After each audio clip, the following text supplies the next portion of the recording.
la peinture, on va dire l'art. L'art, en fait, c'est un peu de famille. Ma mère elle aimait beaucoup la peinture à l'huile. Elle dessinait, elle faisait du fusain, de la sanguine. Et moi, je la regardais. Donc, de temps en temps, je lui empruntais des fusains, des pinceaux, des choses comme ça. Et puis, un jour, elle avait laissé traîner, pas par hasard, il n'y a jamais de hasard dans la vie, bien sûr, des stylos pour graver le verre. Voilà.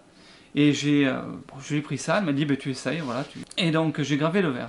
Et je me suis très vite aperçu qu'il me manquait du dessin. J'ai pris des cours aux Beaux-Arts. Voilà.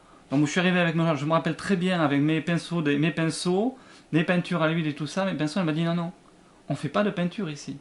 On ne fait que du fusain, de la sanguine, ou alors d'autres pigments qui seront... ici, c'est les Beaux-Arts.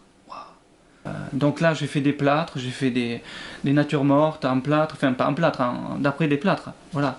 Des natures mortes composées par la prof des Beaux-Arts. Et j'ai travaillé le geste, les ombres-lumières, les clairs-obscurs, composition. Et j'ai fait ça pendant 2 ans. Et après, bon, j'ai trouvé un atelier plus près de chez moi, sur Fargue, dont j'étais un petit peu responsable après, mais voilà, là c'était plus la peinture, on m'a forcé à faire de la peinture. Alors je dis forcé, dans le sens où on m'a donné trop vite le pinceau, voilà, le pinceau, et je vais prendre un tube exprès en verre, le tube de peinture, voilà. Ce qui m'a un petit peu dérouté parce que je n'avais pas les bases en fait. Je n'avais pas les bases voilà, académiques. Voilà. C'est sûr qu'académique, ben oui, c'est comme le reste, il faut être bien dirigé, quoi.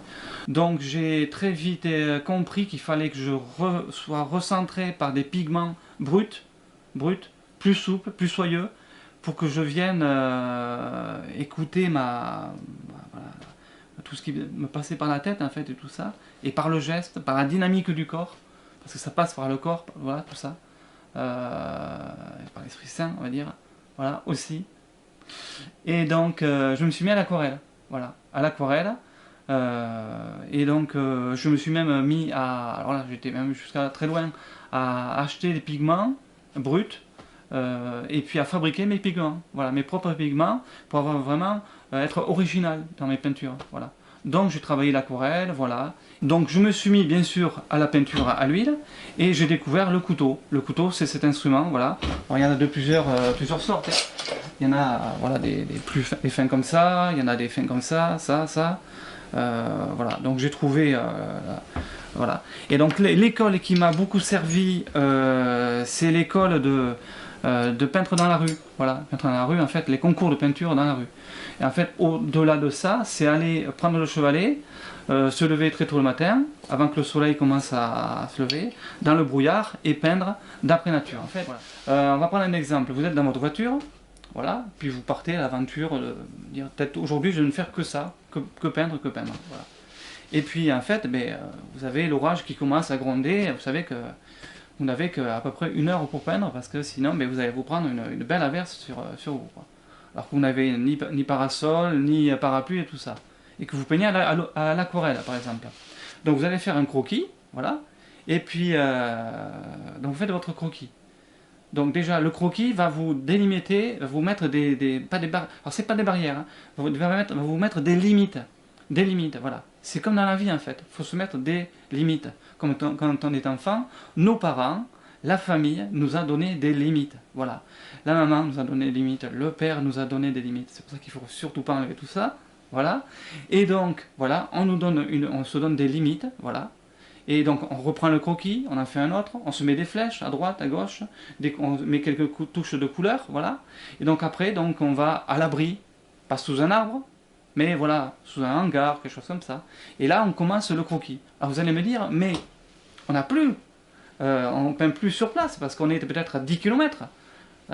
Mais c'est ça qui est intéressant. C'est parce que là, on peint avec la tête et on ne peint pas, par exemple, les vraies couleurs sur place. Beaucoup de peintres impressionnistes, post-impressionnistes comme Monet, Manet, Boudin, Eugène Boudin, ont fait comme ça en fait. C'est ça, moi je n'invente absolument rien. Hein.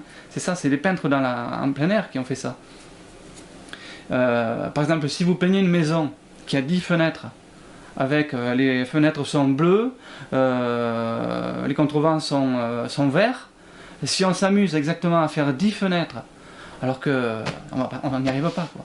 C'est plus de l'art, ça devient de la photo. Alors si je ne nie pas la photo, c'est très bien la photo.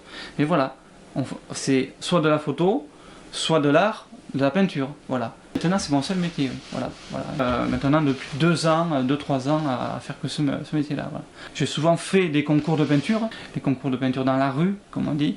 C'est que vous vous inscrivez le matin, très tôt, vers 8h, 7h, et vous remettez votre copie, votre tableau, vers les 5h de l'après-midi, même des fois beaucoup plus tôt. Voilà. Vous n'avez que quelques heures pour faire votre tableau. Mais en fait, au fur et à mesure du temps, voilà, des années, alors au départ, il va vous manquer du temps, mais après, vous allez en faire 2-3 tableaux dans la journée. Parce que vous allez au sujet, directement au sujet, grâce à des croquis. Parce qu'il faut s'éloigner du sujet. Par exemple, là, je vais peindre telle vue, mettons, avec tel paysage, avec des arbres, tout ça, des vignes. Et là, je vais aller ailleurs pour m'éloigner du sujet. Parce que là, si je suis que dans mon sujet, là, je vais faire, s'il y a 40 pieds de vigne, je vais faire 40 pieds de vigne. S'il y a 3 fils sur le pied de vigne, non, ça, voilà. Si le raisin, et s'il y a... Non, mais après, on n'y arrive pas, là. On se prend la tête et c'est plus de l'art, quoi. Quand on fait ça en amateur, comme ça, bon, on s'amuse, voilà. Et quand on se lance professionnel, là, on a un défi professionnel, voilà. Faut trouver un petit peu le truc qui va plaire, Donc là, on se donne un défi, voilà. On cherche dans la tête et tout ça, on fait des croquis, des esquisses. Des fois ça marche pas, des couleurs. Et puis voilà. Mais je fais rarement les mêmes tableaux. Je fais à peu près les... Mais c'est pas... Non, c'est toujours le... C'est très compliqué de faire toujours la même chose. Je donne des cours de peinture, voilà, des cours de peinture à l'aquarelle et à l'huile, voilà. En ce moment, j'en donne, oui, tout à fait, avec tout ce qu'il faut pour en donner, voilà, il n'y a aucun problème. Voilà. Je faisais des expositions dans des caves à vin et tout ça.